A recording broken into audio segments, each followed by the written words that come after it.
हो मेरी वासना तुम चलो अगम के पार, अगम पार अपार पार, तहाँ है तेरो करार। तू देख निज दरबार अपनो, सूरत एही संभार, सूरत एही संभार। हो मेरी वासना।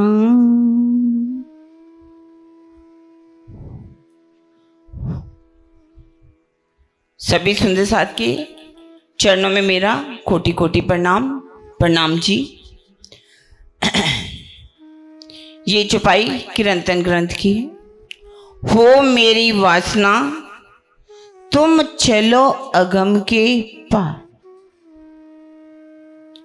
इस चौपाई में महामती जी अपनी ही आत्मा को संबोधित करते हुए कह रही हैं, हो मेरी वासना तुम चलो अगम के पार। ये भले ही उन्होंने अपनी आत्मा को कहा है, लेकिन देखा जाए तो ही सुंदर साथ जी, ये जो चौपाई है हम सब सुंदर साथ के लिए, हमारे अक्षती धाम के धनी, हम सब सुंदर साथ की आत्मा को उस मोल मिलावा में लेकर के जाना चाहते हैं। वो चाहते हैं कि तुम चितवन के द्वारा अपनी आत्मा को उस मोल मिलावा में परम धाम के अंदर लगाओ, तभी आप जागृत कहला सकते हो। सिर्फ हम गा करके अगर बोलते रहेंगे तो हमारी आत्मा कभी भी जागृत नहीं होगी, जब तक वास्तव में हम इस राह पर नहीं चलेंगे। वाणी कहती है, हद पार बेहद है, बेहद पार अक्षर, अक्षर पार वतन है, जागिए इन घर। अर्थात हद पार बेहद है, या कहो अगम पार अपार पार, तहाँ है तेरो करा। ऐसा क्यों कहा जा रहा है?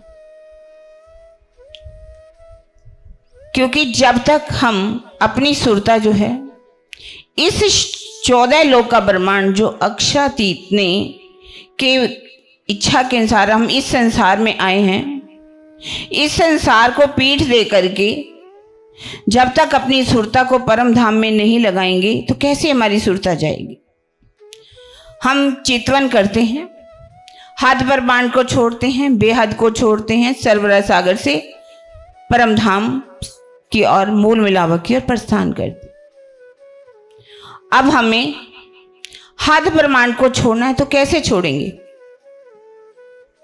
यहां पर बैठ करके जब हम अपनी सुरता को उस पन्ना धाम के अंदर, जहां इंद्रावती जी के धाम हृदय में युगल स्वरूप विराजमान है पांचों शक्तियों के साथ, हम अपनी सुरता को वहां लेकर के जाते हैं। वहां पर सभी आत्माएं आज भी विराजमान हैं, सभी परमहंस भी वहां पर ही विराजमान हैं। हमें भी वहां जाना है। हमारा घर भी जागनी ब्रह्मांड का मूल मिलावा है। वो सबसे पहले तो हम जब जाएंगे तो वहीं जाएंगे।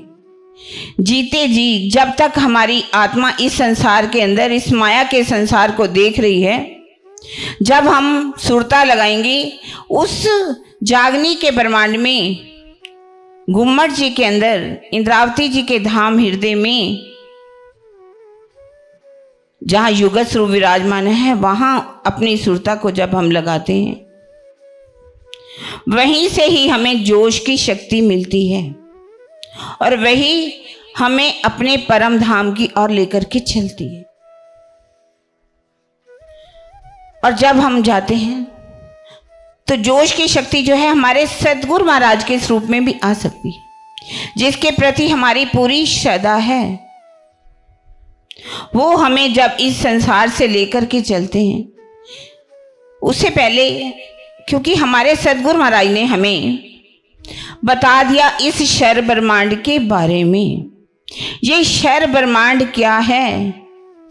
इस संसार में अपना चित्त नहीं लगाना। माया क्या है, ब्रह्म क्या है, हम अच्छी तरह से समझ चुके। माया की हमें पहचान हो गई है सुंदर साथ जी, और अपने धनी की भी पहचान हो गई है। पर उसके लिए हमें ये सोचना है कि क्या हमें अपने घर की पूरी तरह से याद आ रही है? हम उन घर के सुखों को याद कर रहे हैं, अपने उस रंग महल को याद कर रहे हैं, हम अपने उस हौज कोसर को याद कर रहे हैं, हम उस जमुना जी में जहाँ 7 घाट हैं उसको याद कर रहे हैं। माणिक पहाड़ की याद आ रही है हमें, पुखराजी पहाड़ की याद आ रही है हमें, परम धाम के उन झूलों की याद आ रही है हमें उन सुखपालों की याद आ रही है। जब याद आएगी तो हमारे अंदर प्रेम आएगा। उसके बिना, याद आए बिना प्रेम नहीं आने वाला। वाणी क्या कह रही? यही अपनी जागनी, जब याद आवे निज सुख, इश्क याही सो आवही, याई से हुई सन्मुख। जब हमें घर के सुख याद आने शुरू हो जाए, तब हम कह सकते हैं कि अब हम जागनी की राह पर चल रहे हैं। वहां जाने के लिए हमें सुखपाल में जाना है। कौन से सुखपाल में बैठ करके हम जाएंगे सुंदर साथ जी? गुण धनी के याद कर, पकड़ पीऊ के पाए, सुखे बैठी सुखपाल में, देसी वतन पहुंचाए। गुण धनी के याद कर, अपनी धनी को याद करो, उनके मेहरों को याद करो, जो पल पल धनी हमारे ऊपर कर रहे हैं। उनके गुण इतने हैं कि हम इस जुबान से गा ही नहीं सकते। हम सोचें कि हम धनी के गुणों को याद कर लें, गा लें, उसका वर्णन कर लें, क्या हम कर सकते? गुण केते कहूं मेरे पियू जी, जो हमसो किए अनेक जी, ए बुध ए जुबा इन आकार की, क्यों कहे जुबा विवेक जी। ये जुबा हमारी यहाँ की है, ये तन हमारा यहाँ का है, तो उन गुणों को हम अपने इस जुबान से कैसे कह सकते हैं? पर हमें जब तक ये गुण याद नहीं आ रहे, हमारी सुरता कैसे परमधाम की ओर चलेगी? उसके जाने के लिए हमें इस माया को पीठ देनी पड़ेगी। ज्यों ज्यों होवे अश नजदीक, खेल त्यों त्यों होवे दूर, यों करते खेल छूटिया नजरों, रूहें चरणों तले हजूर। जैसे जैसे हमें परम धाम की याद आएगी, हमारी सुरता उस परम धाम में पहुंचेंगी। ये खेल छूटता जाएगा अपने आप ही। हमें उसके लिए इस संसार की चाहनाओं को छोड़ना पड़ेगा। अगर हम अपने आप को मोमिन कह रहे हैं, तो हम कह रहे हैं हम परमधाम की आत्मा है। उन्होंने कहा, हो मेरी वासना तुम चलो अगम के पार। हो मेरी वासना, वासना का मतलब क्या है? वासना देखा जाए तो शब्दों में कामनाओं को कहते हैं, विषय विकारों को भी कहते हैं काम वासना। लेकिन यहाँ जो शब्द यूज है ना सुंदर साथ जी, वो हमारी आत्मा के लिए कहा रहा, हमारी रूह के लिए कहा गया। हो मेरी आत्मा, अब तुम उस अगम पार चलो, इस निराकार के ब्रह्मांड को छोड़ दो, इस 14 लोगों की चाहनाओं को छोड़ दो। यदि आप परमधाम की आत्मा हो, तो आपके दिल में संसार की कोई भी चाहना नहीं रहनी चाहिए। तभी तो हम परमधाम के मोमिन कहला सकते। वाणी की श्रृंगार की वाणी क्या कह रही है? मोमिन कहिए वाकों, जो छोड़े 14 तबक, एक अर्श के साहिब बिना और करे सब तर्क। मोमिन कब कहेंगे? हम सभी परम धाम के मोमिन कहला रहे हैं, लेकिन हमारे अंदर चाहनाएं कौन सी है? हमारे पास कोठी होनी चाहिए, हमारे पास बंगला होना चाहिए, हमारे पास बड़ी से बड़ी गाड़ी होनी चाहिए, हमारा बैंक बैलेंस होना चाहिए, हमारे बच्चे विदेश में जाने चाहिए। अनेकों सुख चाह रहे हैं हम यहाँ पर। ये सुख अगर हमारे दिलों में है अभी तक, तो हमने इस 14 तबकों को छोड़ा नहीं। बोल रहे हैं हम, कह रहे हैं, छोड़ रहे हैं हम, क्या देखे वास्तव में हमने छोड़ दिया? वाणी के अनुसार हम चल रहे हैं। वो तो कह रहे मोमिन के ये वाको जो छोड़े 14 तबक, संसार को छोड़ दिया, चाहनाओं को छोड़ दिया, हमने नहीं छोड़ा। तो कैसे हमारी आत्मा जाएगी? जब तक इस दिल में वो चाहनाएं हैं, दिल को हमने खाली ही नहीं किया, तो कैसे हमारा दिल खाली होगा? जब दिल को खाली करेंगे, इस जीव के अंदर हमारा अंतःकरण है, उस अंतःकरण के अंदर मन है, चित्त है, बुद्धि है और अहंकार है। मन के अंदर मनन कौन सा कर रहे हैं हम? संसार का कर रहे हैं।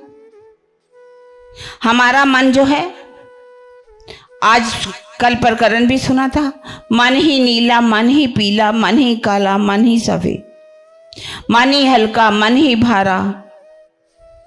मन हमारा अगर नीला है, ऐश्वर्यों से भरा हुआ है मन, तो कैसे वो याद करेगा अपने धनी को?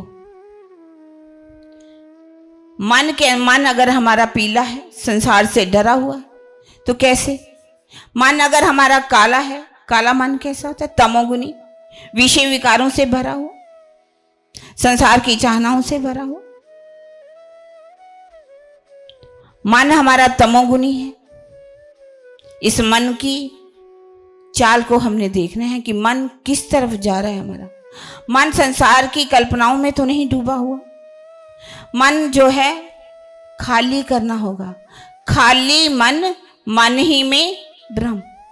हमारा जिस दिन मन खाली हो गया इन चीजों से, हल्का भी हो जाना चाहिए, भारी नहीं होना चाहिए। संसार की कोई भी चाहना हमारे, कोई नुकसान हो जाता है तो मन भारी हो जाता है, दुख आ जाता है तो हमारा मन भारी हो जाता है। यदि हम इस मन को सोचते हैं क्या लाए थे, क्या लेकर के जाएंगे, तो मन हल्का भी हो जाता है। किसी किसी बातों में हमारा मन भारी भी होता है, बहुत नुकसान हो जाता है, अपना मन को भारी कर लेते हैं।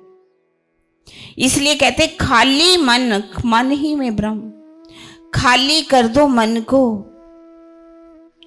मन जो है ये भागता जरूर है। क्यों भागता है? जन्मों जन्मों के संस्कार इसमें भरे हुए हैं। ना जाने हमने कितने तन धारण किए, उन जीव के संस्कार इस मन के ऊपर असर कर रहे हैं। और सबसे असर कौन सा कर रहा है मन के ऊपर? हमारा आहार। हमारा आहार कैसा है? हमारा आहार जो है तमोगुनी है या रजोगुनी है या सतोगुनी है? क्योंकि हमारे संस्कार जो चित्त में संस्कार बनते हैं वो किससे बनते हैं? आहार। आहार शुद्ध हो, सब शुद्ध। यदि हमारा आहार शुद्ध है तो हमारी बुद्धि भी शुद्ध है।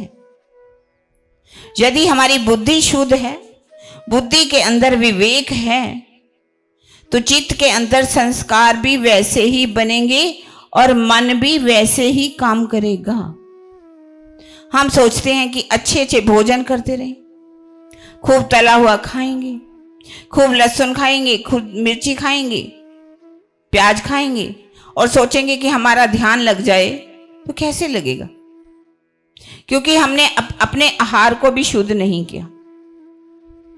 चौपाई बोल देते, रहवे निर्गुण होए के आहार भी निर्गुण, साफ दिल सुहागनी कबू ना दुखावे कि।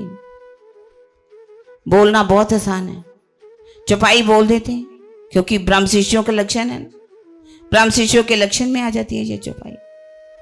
रहवे निर्गुण होए के, निर्गुण वैसे तो 3 गुणों से भी परे हो जाना है, लेकिन हम तमोगुणी और रजोगुणी ही भोजन नहीं छोड़ते, तो सतोगुणी में तो हम पहुंच ही नहीं पाते। तो हमारा आहार ही निर्गुण जब नहीं है, हमारा रहन सहन भी निर्गुण नहीं है, 3 गुणों से परे नहीं है। और दिल दुखाने में तो हम सबसे आगे हैं, किसी का भी दिल दुखा देंगे हम।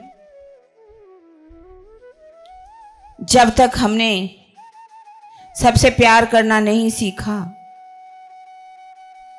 अपने अंदर माधुर्यता नहीं लाई, प्यार नहीं लाए, तो हम निर्गुण नहीं हो सकते। हमें दिल को तो दुखाना ही नहीं, सबको ये सोचना है कि ये दिल किसका दिल है, इस दिल में कौन बैठा हुआ है। हम सब कहते हैं कि दिल में धनी है, अर्श तुम्हारा मेरा दिल है, तुम आए करो आराम। जब दिल में, सबके दिलों में धनी है, तो हम क्यों दिल दुखाते हैं। बोल देंगे कोई देत कसाला तुमको, भला चाहिए 3 सरत धाम की ना छोड़ियो, सुरता पीछे फिराइयो जी। पर कसाला देते हैं, दुखी दे करते हैं हम सब। जब किसी के बारे में थोड़ा सा भी सोच भी लें, तो हमारे अंदर वैसे ही विचार बनेंगे, हमारे मन के विचार वैसे ही बन जाएंगे, हमारी बुद्धि विवेक भी वैसे ही करेगी। लेकिन हमारे विचार सतोगुणी होंगे। हमारा जब आहार भी निर्गुण होगा, हमारा रहन सहन निर्गुण होगा, तो हमारे चित्त और बुद्धि में संस्कार भी वैसे होंगे। हमारे संस्कारों में हर पल दुनिया की कोई बात ना हो करके अपने धनी के सुखों को याद करना है, अपनी सुरता को 25 पक्षों में लगाना है। युगा स्वरूप की शोभा में जब लगाएंगे, तो हमारा विवेक, हमारे अंदर अहम भी कैसा आएगा कि मैं धनी तुम्हारी की, हे धनी मैं तुम्हारी हूं, मैं तुम्हारी आत्मा हूं, मैं इस संसार को देखने के लिए आई हूं, मुझे इस दृष्टा की भांति संसार में रहना है। मन चित्त बुद्धि अहंकार से आगे बढ़ेंगे तो शून्य में पहुंच जाएंगे। शून्य का मतलब वो शून्य नहीं मैं कह रही जहां सात शून्य है, जहां आवाजें आ रही हैं, जहां अनहद बाजों की आवाजें आ रही हैं, मैं उसकी बात नहीं कर।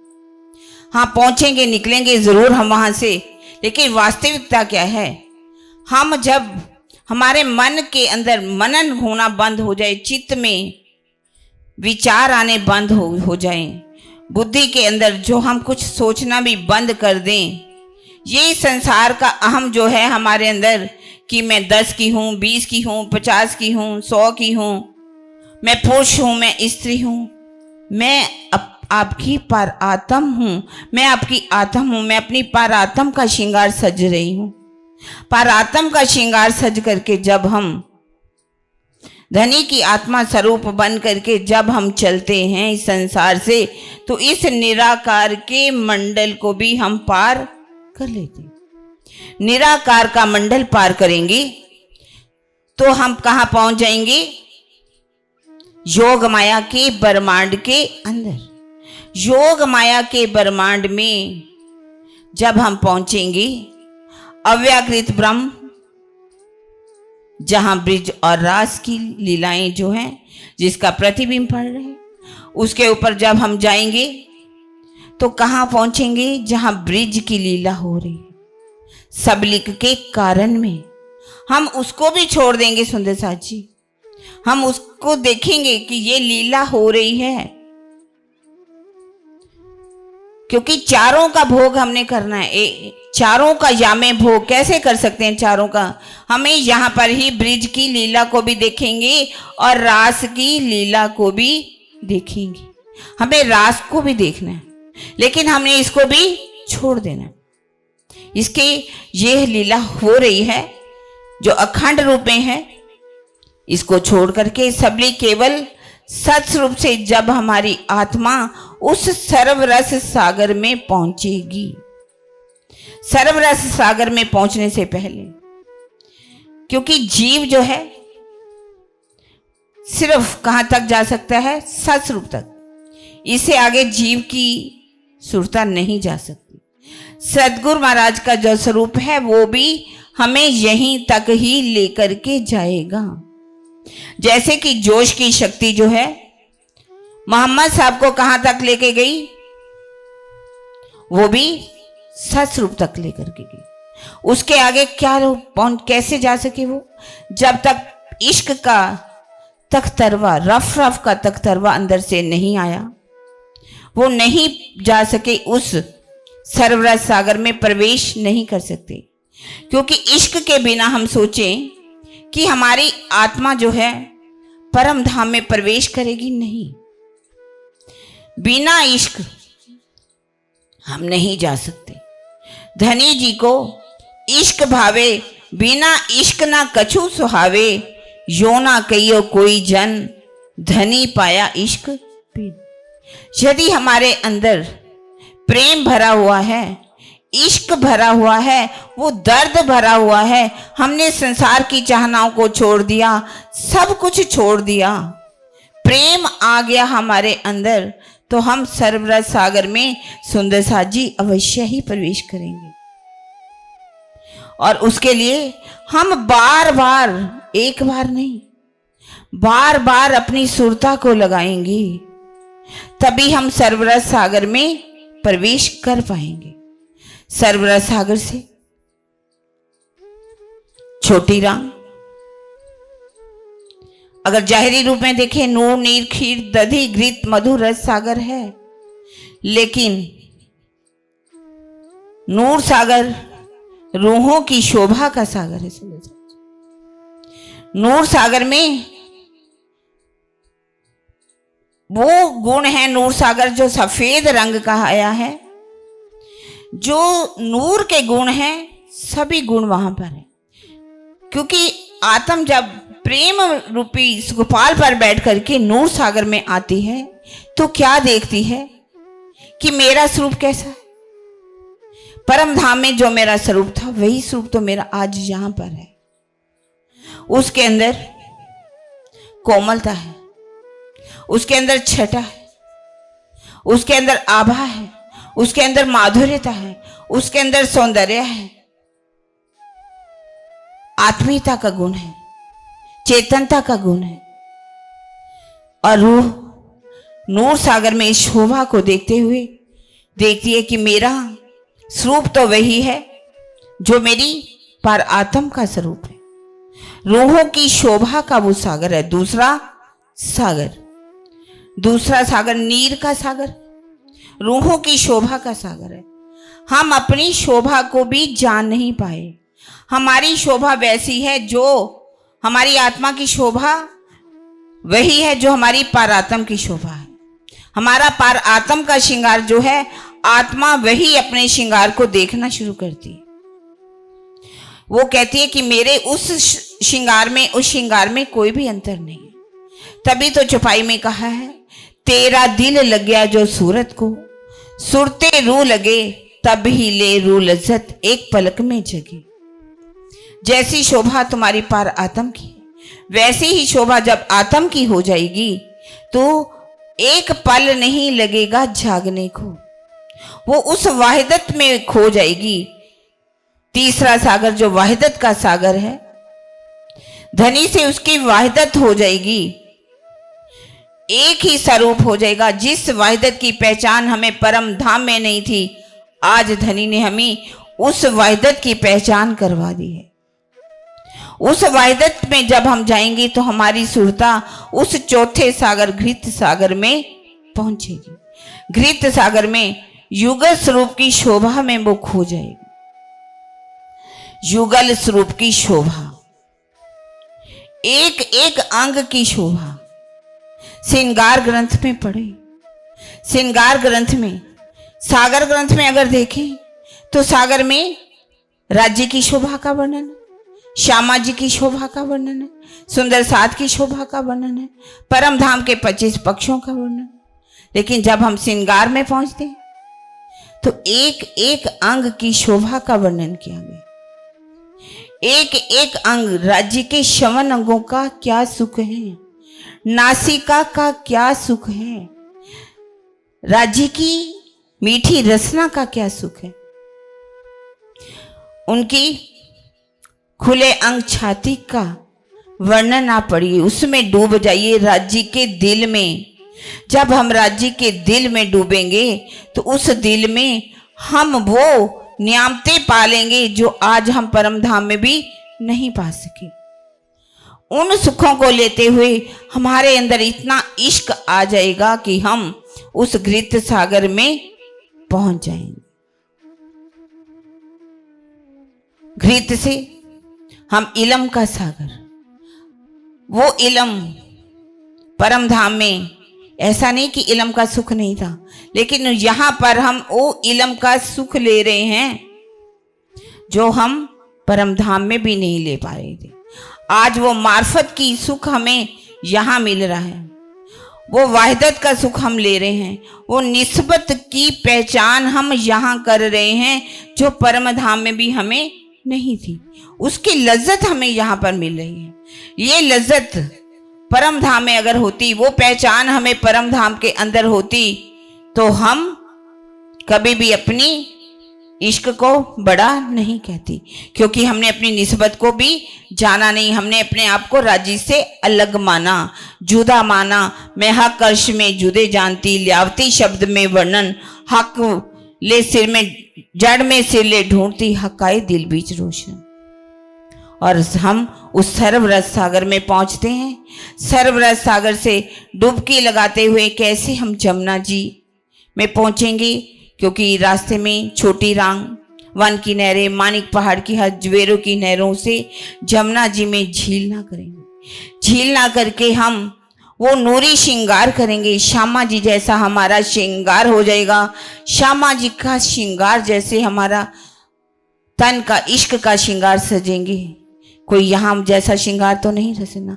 हमारे अंग अंग में जब प्रेम होगा, एक एक स्वरूप हमारा वो होगा जो परम धाम का नूरमय श्रृंगार होगा हमारा। हम चांदनी चौक से चलते हुए 100 सीढ़ी चढ़ करके धाम दरवाजा खुल जाएगा। सुंदर साहब जी, वो धाम दरवाजा जब हमारा खुलेगा, हमारी सुरता उस 28 स्तंभ के चौक में पहुंचेगी, जहां हम प्रतिदिन बैठते हैं, कैसे मीठी मीठी बातें करते हैं। उन सुखों को याद कीजिए। उस 28 स्तंभ का चौक, उस रसोई की हवेली को याद करिए, उन दहलानों को याद करिए, उन श्याम श्वेत मंदिर में हमारी सुरता कैसे पहुंचती, वो सीढ़ियों वाला मंदिर, उसको देखिए सुंदर साथ जी। उसके बाद दूसरी, तीसरी और चौथी हवेली को पार करके जब हमारी सुरता उस मूल मिलावा में पहुंचेगी, उस मूल का मिलावा जहां हमारी पारातम बैठी हुई अक्षाती धाम धनी के चरणों में, उस युगल स्वरूप के चरणों में, जहां बैठ करके हम इस माया का खेल देख रहे हैं। हम जब अपनी नजर को इस माया के खेल से हटा करके अपनी सुरता को उस मूल मिलावा में लगाते हैं, अपने धनी की शोभा में लगाते हैं, अब उन धनी के अंगों में लगाते हैं। हर पल हमें अपनी सुरता को इस युगल स्वरूप के शोभा में लगाना है, श्रृंगार में लगाना है, उस प्रेम में लगाना है, उन प्रेम भरी लीलाओं में लगाना है, उन 25 पक्षों में लगाना है जहां हम हर पल घूमते हैं, जहां हम प्रेममयी लीलाएं करते हैं, कैसे आनंद में डूबते हैं। वो अक्षातीत, वो धाम धनी जिनकी नूरी नजरों से माया का संसार देखते हैं, वो अक्षातीत का धाम देखते थे, आज उन्हीं नजरों के द्वारा हम माया का संसार देख रहे हैं। माया के संसार से अपनी सुरता को हटा करके उस अक्षातीत के मूल मिलावा में जब लगाएंगे तो हमारी सुरता सुंदर साथ जी अवश्य ही जागृत होगी। हम इन सुखों को पाएंगे जो सुख हमें यहाँ पर लेने आए हैं, क्योंकि इन सुखों को लिए बिना अगर हम कहें कि हम जागृत हो गए तो ये हमारी बहुत बड़ी भूल होगी। हम अपने आप को सिर्फ ज्ञान में ही, सिर्फ ज्ञान से जागृत तो कह सकते हैं।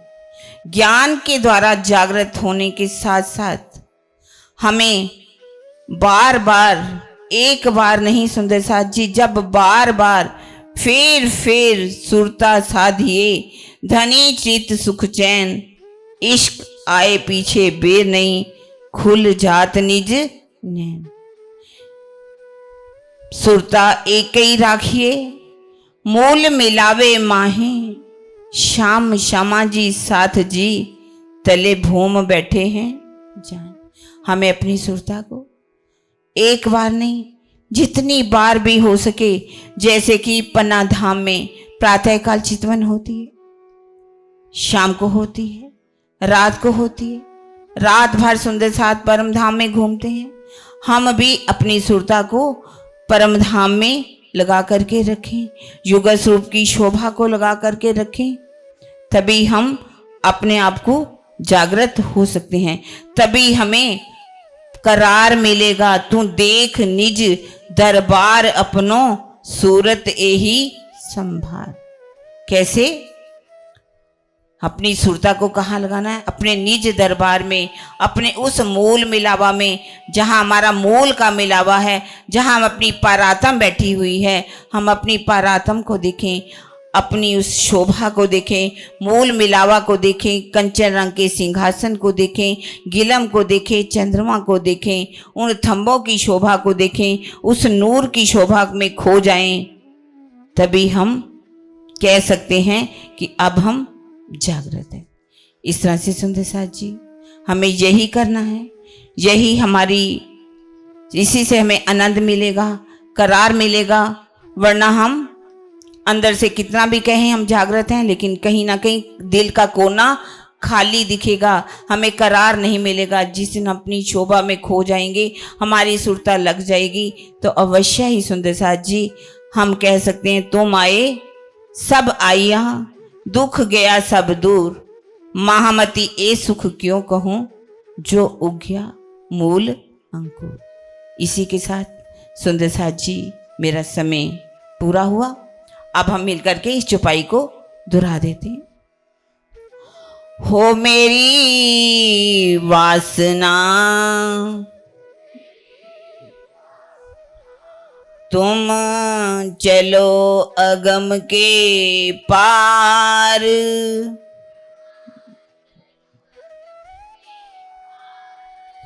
अगम पार अपार पार,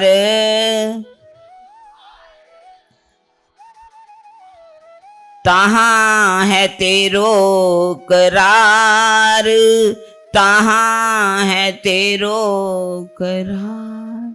बोलो श्री प्राणनाथ प्यारे की, बोलो श्री सतगुरु महाराज। प्रणाम जी सुंदर साथ जी। अधिक जानकारी हेतु हमारी वेबसाइट www.spjin.org पर आएं और हमारे YouTube चैनल को सब्सक्राइब करें।